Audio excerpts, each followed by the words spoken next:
ప్రస్తుతం మన స్టాక్ మార్కెట్లు నష్టాల్లో ట్రేడ్ అవుతున్నాయి. 2 రోజుల పాటు G20 దేశాల సదస్సు జరుగుతున్నందున ఇందులో కీలక నిర్ణయాలు వెలువడే అవకాశం ఉందని ట్రేడర్లు ఆసక్తిగా ఎదురుచూస్తున్నారు. దీంతో ప్రస్తుతం సెన్సెక్స్ 150 పాయింట్లు, నిఫ్టీ 50 పాయింట్ల నష్టంతో ట్రేడ్ అవుతున్నాయి. పవర్ మినహా అన్ని రంగాల కౌంటర్లు నష్టాల్లో కొనసాగుతున్నాయి. ఇక ప్రధాన షేర్లలో RCom, BHEL, Tata power, Bharti Airtel, power grid corporation లాభాల్లో ట్రేడ్ అవుతుండగా SAIL, IDFC, Tata motors, Tata steel, స్టెర్లైట్లు కరెక్షన్కు లోనవుతున్నాయి. గ్లోబల్ మార్కెట్ల ప్రభావంతో ఇవాళ బంగారం, వెండి ధరలు స్వల్పంగా తగ్గాయి. MCX లో 10 గ్రాముల బంగారం స్వల్పంగా తగ్గి 27,640 రూపాయలు, కిలో వెండి 300 రూపాయలు తగ్గి 55,800 రూపాయలు పలుకుతోంది. ఇక ఇంటర్నేషనల్ మార్కెట్లో ఔన్సు గోల్డ్ $7 తగ్గి $1,731 ఉంది.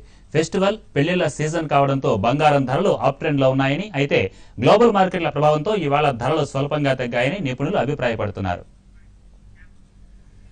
యూరో సంక్షోభంతో దివాళా తీసిన MF గ్లోబల్ హోల్డింగ్స్ లిమిటెడ్ లావాదేవీలపై విచారణకు అమెరికా నిఘా సంస్థ FBI సుముఖంగా ఉన్నట్లు వార్తలు వస్తున్నాయి. సుమారు 50 సంస్థలకు భారీ మొత్తంలో రుణాలను MF గ్లోబల్ హోల్డింగ్స్ చెల్లించాల్సి ఉంది.